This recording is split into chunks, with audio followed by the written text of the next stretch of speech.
Good morning students, मैं सोना तन्हा। क्लास 7th का सब्जेक्ट साइंस है। टॉपिक हमने लिया है आज respiration in organisms. Book page number 126 पे है। रेस्पिरेशन होता है सांस लेना, ठीक है। हम रेस्पायर करते हैं, सांस लेते हैं। ऑर्गेनिजम्स हो गए कोई भी लिविंग थिंग्स है, कोई भी लिविंग बीइंग है, चाहे वो मैन है, चाहे वो एनिमल्स हैं, छोटे छोटे ऑर्गेनिज्म ही क्यों ना हो, छोटे छोटे कीड़े मकोड़े भी क्यों ना हो, सब सांस लेते हैं। आपको पता है जो जितनी भी लिविंग थिंग्स हैं ये सब रेस्पायर करते हैं, ये सांस लेते हैं। तो है ये आपका टॉपिक है रेस्पिरेशन इन ऑर्गेनिजम्स, कि जो ऑर्गेनिजम्स होते हैं, जो कि लिविंग बीइंग्स होते हैं, वो कैसे जो है वो सांस लेते हैं, वो भी सांस लेते हैं। तो इस बारे में ये हमारा ये टॉपिक है कि ब्रीदिंग कैसे करते हैं, सांस कैसे लेते हैं। तो हम ये टॉपिक की रीडिंग स्टार्ट करते हैं। हम respiration in organisms. One day Yasir was eagerly waiting to meet his grandparents who were coming to the town after a year. एक दिन क्या होता है, जो यासिर होता है वो बड़ी बेचैनी से इंतज़ार कर रहा होता है अपने ग्रैंड पेरेंट्स से मिलने का। जो दादा दादी हैं उसके, जो उनके एल्डर्स हैं, उनको मिलने का बहुत ही बेसब्री से इंतज़ार कर रहा होता है। Who were coming to the town after a year, जो कि उसके वो 1 साल के बाद उसके यहाँ पे आ रहे थे। He was in a real hurry as he wanted to receive them at the bus stop. वो इतनी यासिर जो है वो इतनी जल्दी में था कि वो उनको लेने के लिए वो बस स्टॉप पे चला गया। He ran fast and reached the bus stop in a few minutes. वो तेज़ी से चला और थोड़े ही टाइम में वो, थोड़े ही मिनट्स में वो बस स्टॉप में पहुंच गया अपने ग्रैंड पेरेंट्स को लेने के लिए। ही वॉज ब्रीदिंग रैपिडली, कि तेज़ तेज़ सांस चल रही थी। तो आप भी कभी देखो, हम कभी तेज़ तेज़ चल रहे होते हैं या भाग के हम जाते हैं या ऊंचाई की तरफ जाते हैं, तो हमारी सांस है वो तेज़ तेज़ चलना शुरू हो जाती है, हमारी सांस फूलना शुरू हो जाती है। Yasir told her his grand mother asked him why he was breathing so fast. Yasir की ग्रैंड मदर, उसकी दादी, उसको बोलती हैं कि तुम इतनी तेज़ तेज़ सांस क्यों ले रहे हो, तुम्हारी सांस इतनी तेज़ क्यों चल रही है। Yasir told her that, Yasir अपनी दादी को बोलता है, he came running all the way, क्योंकि वो पूरे रास्ते में भागता हुआ आया है। But the question got stuck in his mind, लेकिन उसके दिमाग में एक क्वेश्चन बैठ जाता है। He wondered why running makes a person breathe faster. वो सोचता है कि भागने से जो है एक इंसान की सांस इतनी तेज़ क्यों चलती है। द आंसर टू यासिर question lies in understanding why do we breathe. इस क्वेश्चन का आंसर तब मिलेगा जब हमें पता चलेगा कि हम लोग सांस क्यों लेते हैं। सांस लेते हैं ना हम लोग। Breathing is a part of respiration. जो ब्रीदिंग है, सांस लेना जो है, सांस को छोड़ना और सांस को हम लेते हैं, सांस को अंदर लेते हैं, उसको थोड़ी देर के लिए अगर आप नाक अपना बंद रखो और सांस नहीं ले पाओ तब तक दम घुटना शुरू हो जाता है। जो ब्रीदिंग है वो एक रेस्पिरेशन का पार्ट है, हिस्सा है। Let us learn about respiration. चलो हम रेस्पिरेशन के बारे में पढ़ते हैं। वाई डू वी रेस्पायर, हम क्यों सांस लेते हैं। You know that all organisms are made of small microscopic units called cell. आप सबको पता है कि जितने भी ऑर्गेनिजम्स हैं वो किससे बने हुए हैं। एक छोटा सा यूनिट होता है, माइक्रोस्कोपिक यूनिट मीन्स एक ऐसा जीव होता है, एक ऐसा प्राणी होता है, सेल होता है जिसको हम अपनी आंखों से नहीं देख पाते हैं, उसको हम माइक्रोस्कोप से देखना पड़ता है। A cell is the smallest structural and functional unit of an organism. जो सेल होता है वो बहुत ही छोटा एक स्ट्रक्चर होता है जो कि हमारे हर किसी ऑर्गेनिज्म के अंदर उसका फंक्शन होता है, ठीक है। जो हमारी बॉडी है वो सेल से मिलके बनी हुई है, ठीक है। हर ऑर्गेनिज्म, जो भी जितने भी लिविंग बीइंग्स हैं, सब के अंदर क्या होता है, सेल होते हैं। Each cell of an organism perform certain function such as nutrition, transport, excretion and reproduction. हमारी बॉडी में जो जितने भी सेल हैं उनका अलग अलग फंक्शन है सबका। कोई फंक्शन सच एज कोई न्यूट्रिशन करता है, खाना खाने तो पचाने में, ट्रांसपोर्ट करने में, एक्सक्रीशन मीन्स खाने को बाहर निकालने में, और रिप्रोडक्शन में इसमें सेल का इस्तेमाल होता है। इनका अलग अलग फंक्शन होता है।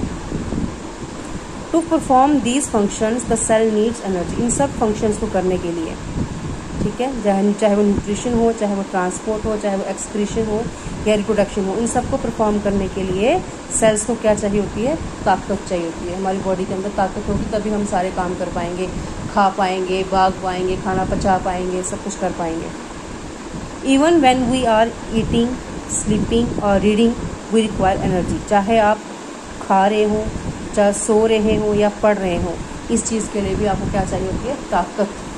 अगर आपके पास ताकत ही नहीं होगी तो आप कोई भी काम नहीं कर पाओगे। एनर्जी हो गया power. But where do this energy come from? आपको पता है ये सारी एनर्जी कहाँ से आती है? कैन यू से why your parents insist that you should eat regularly?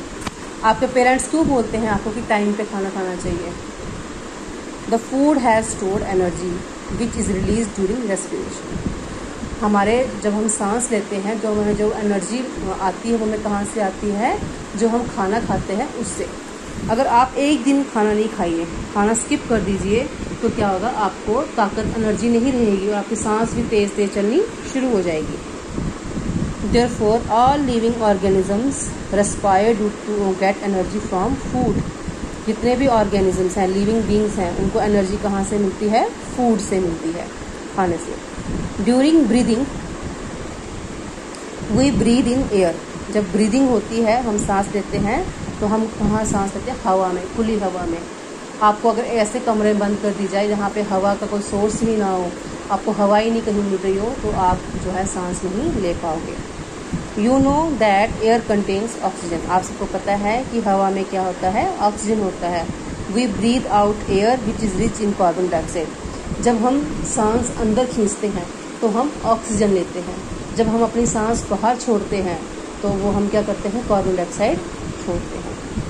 The air we breathe in is transported to all part of the body and ultimately to reach cell. जो एयर हम अपने अंदर लेते हैं, सांस अंदर लेते हैं, ऑक्सीजन जो होती है वो हमारी पूरी बॉडी में जो है वो दौड़ती है, वो हर सेल के पास चली जाती है। इनहेल्ड ऑक्सीजन, इनहेल हो गया अंदर लेना, सांस अंदर सांस जो लेते हैं वो inhaled oxygen from the air helps in the break down of food. जो हम ऑक्सीजन अंदर लेते हैं सांस के साथ, वो हमारे खाने को ब्रेक डाउन करने में हेल्प करती है। The process of break down of food into the cell with the release of energy is called cellular respiration. ठीक है, सेलुलर रेस्पिरेशन क्या होती है? वो प्रोसेस जिससे खाना हमारा ब्रेक डाउन हो जाता है। हम खाना खाते हैं, हमने पढ़ा ना इस पहले हमने कि हम जो खाना खाते हैं तो वो हमारे बॉडी के अंदर जाके वो ब्रेक डाउन हो जाता है, छोटे छोटे टुकड़ों में कट जाता है। कैसे होता है? Process of break down of food in the cell, और उससे जो एनर्जी निकलती है उसे हम कहते हैं सेलुलर रेस्पिरेशन। ठीक है, मैं दोबारा बोलती हूँ।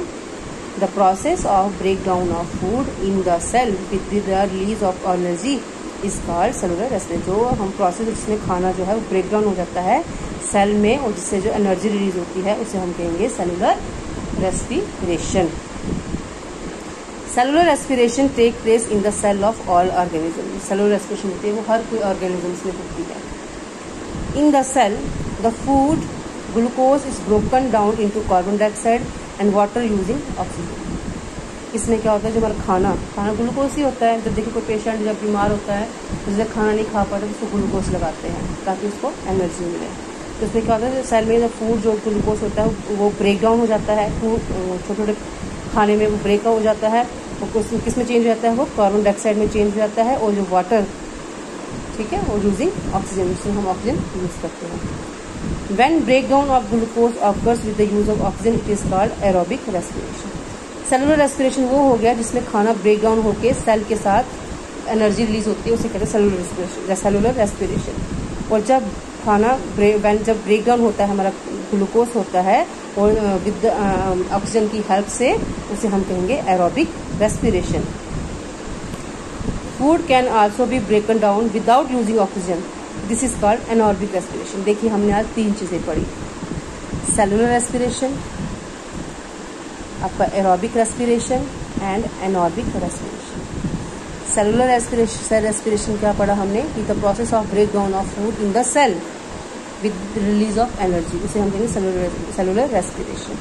और एरोबिक रेस्पिरेशन होगा जब हमारा ग्लूकोज ब्रेक डाउन हो जाता है with the help of oxygen, उसे हम कहेंगे एरोबिक और जब खाना जो है हमारा ब्रेक डाउन हो जाता है विदाउट यूजिंग ऑक्सीजन, ऑक्सीजन की है मदद के बिना, उसे हम कहेंगे एनारोबिक रेस्पिरेशन। तो ये है हमारा आज का रेस्पिरेशन इन ऑर्गेनिजम्स। तो इसमें हमने 3 चीज़ें पढ़ी, cellular respiration, aerobic respiration and anaerobic respiration हो गई। एरोबिक हो गई जब हमारा ग्लूकोज हमारे अंदर ब्रेक डाउन होता है with the help of oxygen, उसे हम कहेंगे एरोबिक रेस्पिरेशन। और जब हमारा फूड जो है वो ब्रेक डाउन हो जाता है विदाउट यूजिंग ऑक्सीजन, उसे हम कहेंगे एनारोबिक रेस्पिरेशन। तो आज इतना ही, कल मैं आपको इसका कंटिन्यू करूँगी। तो कल मैं आगे इसके ऊपर पढ़ाऊँगी आपको। तो प्लीज़ आप ये वीडियो ध्यान से देखिएगा, यहाँ तक पढ़ लीजिएगा। Respiration in organism, book page number 126।